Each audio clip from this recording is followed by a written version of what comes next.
সিনেমায় যার কণ্ঠ শুনলে কলিজা কাঁপে, চোখের দিকে চাইলে ভয়ে চিনচিন করে বুক আর ঘৃণায় মুখ ফিরিয়ে নিতে ইচ্ছা করে, তিনি মিশা সওদাগর। টানা বিপুল সংখ্যক ছবি করে বিশ্ব রেকর্ড গড়া মিশা সওদাগরকে ওয়ার্ল্ড ফিল্ম ইন্ডাস্ট্রির কোনো অভিনেতা টপকাতে পারেনি। এ পর্যন্ত তিনি বাংলা ভাষায় এত বেশি ছবিতে অভিনয় করেছেন যা পৃথিবীর অন্য কোনো অভিনেতার এক ভাষায় এত মুভি করার সুযোগ হয়নি। বেশ কিছু কারণে বিগত কয়েক বছর ধরে অভিনয় ছেড়ে দেওয়ার কথা বলে আসছিলেন মিশা সওদাগর। তবে এবার চূড়ান্ত সিদ্ধান্ত নিয়েছেন এই খল অভিনেতা। সিদ্ধান্ত নিয়েছেন অভিনয় জগৎকে বিদায় জানানোর। এমনকি আর থাকবেন না বাংলাদেশেও। অভিনয় ও দেশকে বিদায় জানিয়ে কোথায় যাচ্ছেন তিনি, কবে যাচ্ছেন, কেনই বা যাচ্ছেন, অভিনয় ছেড়ে পেশা হিসেবে কি বেছে নিচ্ছেন তিনি, এ সকল বিষয়ের বিস্তারিত জানলে আপনি অবাক না হয়ে পারবেন না। চলে যাব মূল কথায়। তার আগে আপনার কাছে আমাদের অনুরোধ, আপনি আজই প্রথম আমাদের চ্যানেলটি ভিজিট করে থাকলে এক্ষুনি চ্যানেলটি সাবস্ক্রাইব করে নিন ও পাশে থাকা বেল বাটনটি প্রেস করে নিন। এতে করে আমাদের পরবর্তী কোনো ভিডিও আপলোড করা মাত্র নোটিফিকেশন পেয়ে যাবেন। শুরুটা একদম শুরু থেকেই করা যাক। মিশা সওদাগর 1966 সালের 4 জানুয়ারি পুরান ঢাকার সাতরোজার আবুল হাসান রোডে একটি সম্ভ্রান্ত মুসলিম পরিবারে শহীদ হাসান হিসেবে জন্মগ্রহণ করেন। তার বাবার নাম ওসমান গনি ও মায়ের নাম বিলকিস রাশিদা। 3 ভাই ও 2 বোনের মধ্যে মিশা চতুর্থতম। তার দাদার নাম জুম্মন সওদাগর। মিশার স্ত্রীর নাম মিতা। এই দম্পতির 2 ছেলে সন্তান রয়েছে, বড় ছেলে হাসান মোহাম্মদ ওয়ালিস ও ছোট ছেলে ওয়াইস করনি। স্ত্রীর মিতা নামের মি এবং নিজের নামের শাহ একসঙ্গে করে নিজের নাম রাখেন মিশা।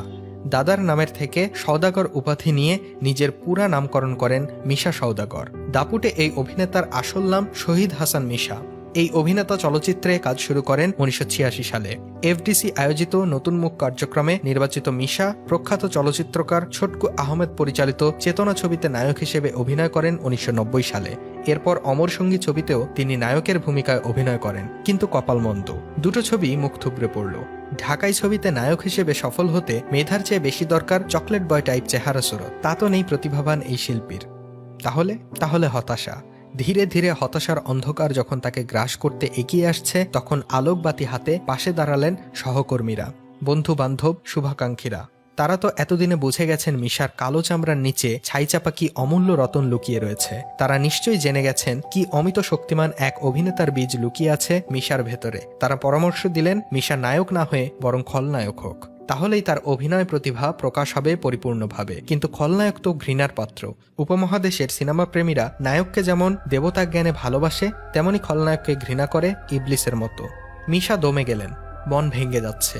অভিনয় করে ভালোবাসার বদলে দর্শকের ঘৃণা পাওয়ার চেয়ে দুঃখের ব্যাপার কি হতে পারে। মিশা ভাবেন, তবে কি অভিনয় ছেড়ে দেবেন? কিন্তু অভিনয় ছেড়ে তিনি কেমন করে থাকবেন?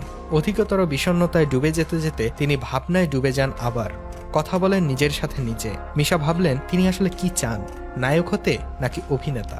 তার ভালোবাসা আসলে কিসের জন্য, খ্যাতি নাকি অভিনয়? নিজের কানে বুক পেতে মিশা শুনলেন পরাণের গহীনে উত্তর বাজছে অভিনয়। না, খ্যাতি নয়, অর্থ প্রতিপত্তি যশ নয়, নায়কের পাগল পাগল ফ্যান ফলোয়ারের লোভ নয়। একটাই চাওয়া তার, তিনি যেন অভিনয়ের হয়ে যান আর অভিনয় হয়ে যায় তার। মিশা হাঁফ ছেড়ে বাঁচলেন, যেন বুকের উপর থেকে ঠেলে ফেলে দিলেন কৈলাস পর্বতসম পাথর। তিনি ফিরে দাঁড়ালেন, নতুন করে ঘুরে দাঁড়ালেন আর খলনায়কের ভূমিকায় মাত করে দিলেন। তমিজউদ্দিন রিজভী পরিচালিত আশা ভালোবাসা ছবিতে নেতিবাচক চরিত্রে অভিনয় করলেন মিশা। আউটডোর শুটিংয়ে তার অভিনয় দেখে মুগ্ধ সেটের সকলেই। খবর ছড়িয়ে পড়ল বাতাসের বেগে। ঝড় হয়ে আসছেন এক শক্তিমান খল অভিনেতা। ফলে যা হবার তাই হলো। একসময় কাজের জন্য তীর্থের কাকের মতো বসে থাকা মিশা শুটিং শেষ করে ঢাকায় ফিরে আসতে না আসতেই প্রযোজক পরিচালকের ভিড় জমে গেল বাসার সামনে। আর মিশা একে একে 7টি ছবিতে নেতিবাচক চরিত্রে অভিনেতা হিসেবে চুক্তিবদ্ধ হয়ে গেলেন। আজ এতদিন পরে একথা প্রমাণিত যে পর্দায় তার অভিনয় দেখে মানুষের মনে ঘৃণার উদ্রেক হয়, দর্শক ভয় পায় তাকে দেখে, তার সংলাপ শুনে আতঙ্কিত হয়, কিন্তু সিনেমা শেষে শ্রদ্ধায় মাথা না নুইয়ে পারে না। দর্শক ভেবে পান না একজন মানুষ কতটা মন প্রাণ সঁপে অভিনয় করলে নিছক অভিনয় দিয়ে একটা খারাপ চরিত্রকে এমন জীবন্ত করে ফুটিয়ে তুলতে পারেন। এটা নিছক প্রতিভার ব্যাপার নয়, এ বড় সাধনার ব্যাপার। মিশা সেই সাধনায় সঁপেছেন জীবন। তার কাছে অভিনয় নিছক কাজ নয় শুধু ভালোবাসা। তার কাছে অভিনয় মানে ধ্যানমগ্ন এক আরাধনা। সেই আরাধনায় মগ্ন মিশা সওদাগর ইতিমধ্যে অভিনয় করেছেন 9 শতাধিক চলচ্চিত্রে। দেশের সীমানা ছাড়িয়ে ভারতসহ পৃথিবীর সকল দেশের বাংলা ভাষাভাষী দর্শকদের কাছেই তিনি শ্রদ্ধাভাজন শক্তিমান এক অভিনেতা। কিন্তু বাংলা চলচ্চিত্রে সফলতম অভিনেতা হওয়ার পরেও সাদামাটা এই মানুষটা কিন্তু মনে করেন কিছুই করা হয়নি জীবনে। নিজেকে ক্ষীণকায় এক অভিনেতার বেশি ভাবতে পারেন না এখনো। বলেন আসলেই যদি শক্তিমান অভিনেতা হতাম তাহলে আমাদের চলচ্চিত্রের এই করুণ সময় নিজ চোখে দেখতে হতো না। সাধারণ বাঙালি পরিবারে জন্ম নেওয়া মিশাকে ছোটবেলায় তার মা শিখিয়েছিলেন টাকা পয়সার চেয়ে জীবনে সম্মানটা গুরুত্বপূর্ণ। সম্মান আসে সততা, পরিশ্রম, চারিত্রিক মাধুর্য আর মানুষকে ভালোবাসার মধ্য দিয়ে। আর অহংকার, নীচতা ও দম্ভে আসে অসম্মান। ছোটবেলার এই শিক্ষা আজও মনে রেখেছেন মিশা সওদাগর। পর্দার তুখোর অভিনেতা, চলচ্চিত্রের বিগ স্টার হয়েও ব্যক্তি জীবনে তিনি রয়ে গেছেন আজও সেই ছোটবেলার শহীদ হাসান। এটা খুব ছোট বিষয় নয়। খুব বড় মানুষ না হলে এইভাবে সহজ মানুষ হওয়া যায় না। এভাবে শিকড় মনে থাকে না। তবে হতাশাকে তিনি ঘৃণা করেন, আশাবাদকে ভাবেন পুণ্য। বাংলাদেশ চলচ্চিত্র শিল্পী সমিতির সভাপতির দায়িত্ব পালন করা মিশা তাই বিশ্বাস করেন বাংলা চলচ্চিত্র একদিন পৃথিবীর বুকে স্বমহিমায় আসন করে নেবে। এই স্বপ্ন দেখার ক্ষমতা আর আশার প্রদীপ জেলে রাখার ইতিবাচক মানসিকতা মিশার সাফল্যের অন্যতম কারণ।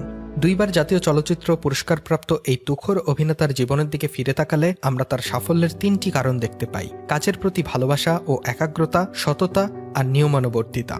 শিকড় ও শিক্ষা মনে রাখা সহজ মানুষটির জীবনে তাই ধরা দিয়েছে সহজ শান্তি। চমৎকার ব্যক্তিত্ব সম্পন্ন, সদালাপী, অমায়িক, ধর্মপরায়ণ, বন্ধুপ্রিয় লোকটির সুখের সংসার টইটুম্বুর করে রাখে স্ত্রী আর 2 ছেলে মেয়ের ভালোবাসা। সেই ভালোবাসা তার আবেগ জিইয়ে রাখে, তাকে ছেলে মানুষ করে রাখে আর অনুপ্রাণিত করে পর্দায় অভিনয়ের মাধ্যমে নষ্ট মানুষগুলোর মুখোশ সমাজের সামনে তুলে ধরতে। একদিন পৃথিবীর সব কালো কুৎসিত চরিত্রগুলো অপার্থিব পবিত্র আলোয় পাল্টে যাবে ম্যাজিকের মতো।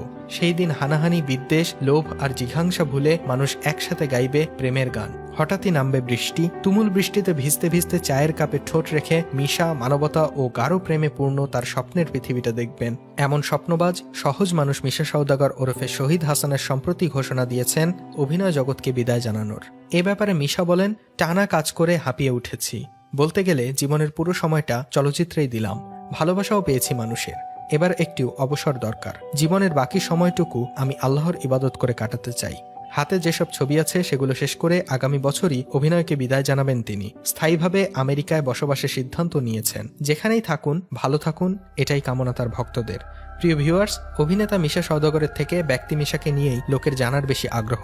আপনার দৃষ্টিতে একজন মানুষ হিসেবে তিনি কতটা ভালো, 100তে কত মার্ক দেবেন তাকে? কমেন্ট করে এক্ষুনি জানিয়ে দিন। এ নিয়ে আপনার মার্ক ও মন্তব্য জানাতে ভুলবেন না। কেমন লাগলো আমাদের আজকের এই ভিডিওটি? ভালো লেগে থাকলে অবশ্যই একটি লাইক দিন ও অনেক অনেক শেয়ার করুন। জনপ্রিয় তারকাদের জীবনের কথা সহ আরো এমন নানান অজানা তথ্য জানতে আমাদের চ্যানেলটি সাবস্ক্রাইব করে আমাদের সাথেই থাকুন। আমাদের ভিডিওগুলো ফেসবুকে দেখতে চাইলে আমাদের ফেসবুক পেজটিতে লাইক দিন। এতক্ষণ সাথে থাকার জন্য ধন্যবাদ।